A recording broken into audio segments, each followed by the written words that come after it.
अध्यक्ष जी, मैं अपनी बात को शुरू करने से पहले, क्योंकि राजकुमार भी इस बात को कह रहे थे, ये 2 अप्रैल का दिन विशेष है सर। मैं जेल में था सहारनपुर, 2 अप्रैल 2018 को आंदोलन हुआ, 13 नौजवानों ने शहीदगी दी सर।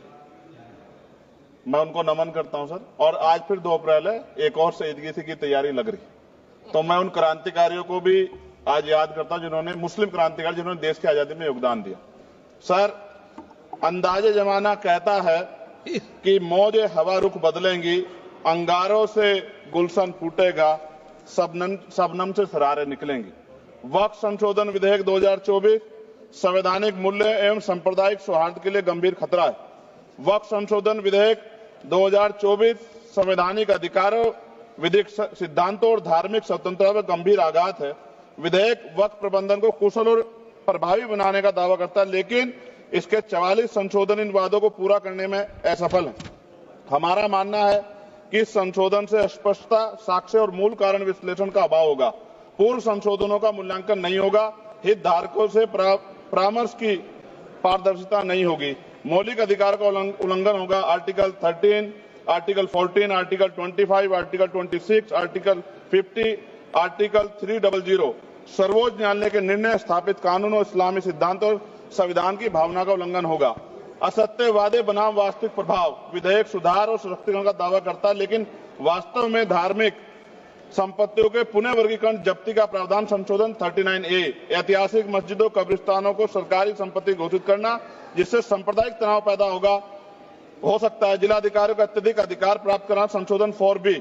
जिलाधिकारी सर सरकार के होते हैं, वो सरकार के हिसाब से काम होते हैं। यहाँ जितने MP बैठे हैं विपक्ष के, इनसे पूछ के देखो कि इनके जिले में क्या हाल है। इनका जिलाधिकारी सुनता है नहीं सुनता, MP बैठे हैं, पूछ के देखो विपक्ष के, आपको पता लग जाएगा। सर, धार्मिक विशेषज्ञता या समुदाय की सलाह के बिना निर्णयों से संपत्ति विवाद और विश्वास की कमी उत्पन्न होगी। ट्रिब्यूनल की शक्ति कमजोर करना और मुस्लिम प्रतिनिधित्व हटाना, संशोधन 10B। धार्मिक कानून की त्रुटिपूर्ण व्याख्या और पक्षपाती निर्णय, दानकर्ता इच्छा की उपेक्षा व धार्मिक स्वतंत्रता का हनन, संशोधन 5A। दानकर्ता द्वारा समर्थन वापस, जिससे सामुदायिक संस्था कमजोर हुई। गैर मुस्लिमों द्वारा स्थापित वक्फ सुरक्षा समाप्त करना, संशोधन 104 की समाप्ति।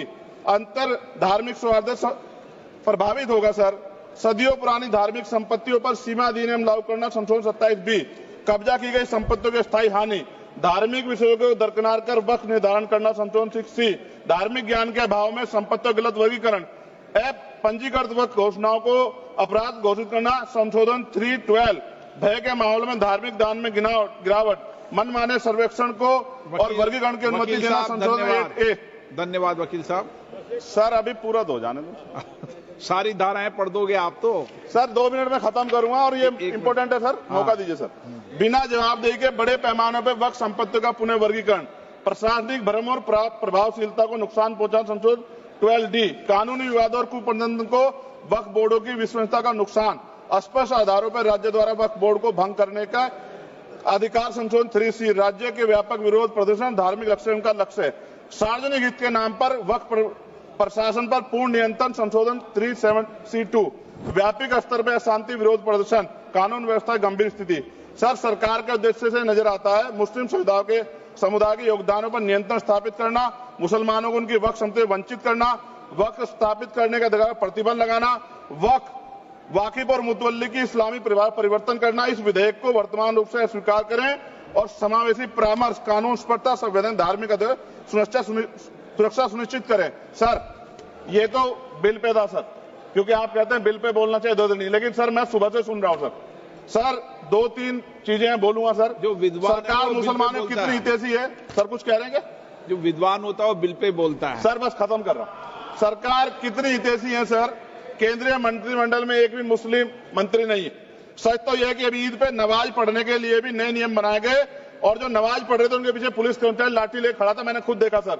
अगर सरकार इतनी देर सच्चर कमेटी की रिपोर्ट पर चर्चा कराएगी, बिल्किस बानो के आरोपियों का जेल से बाहर आने के बाद स्वागत किया गया सर। मुसलमानों की जमीन की बात है, SC/ST की जो जमीन है वो छीनी जा रही है सर। कानून से ऊपर उठकर मुसलमानों घरों पर बुलडोजर चलाए गए, सबने देखा। सुरक्षा की बात करते हैं, लिंचिंग की गई, मुसलमान मारे गए सर। कावड़ यात्रा में गरीबों के ठेलों पे सुप्रीम कोर्ट ने ऑर्डर किया कि नाम मत लिखवाओ, देश को मत तोड़ो। अंत में सर बात निकली है तो दूर तक जाएगी। पार्टी सरकार के नेता यात्रा निकाल के कहते हैं मुसलमानों को भगाओ, और कई एक मुस्लिम एमपी पिछली बार सर उनको क्या क्या शब्द निकले, कोई निंदा नहीं हुई सर, और उसका प्रमोशन हुआ। और कभी आपके नेता कहते हैं सरकार गोली मारो और आप हिंदू राष्ट्र की बात करते हैं सर।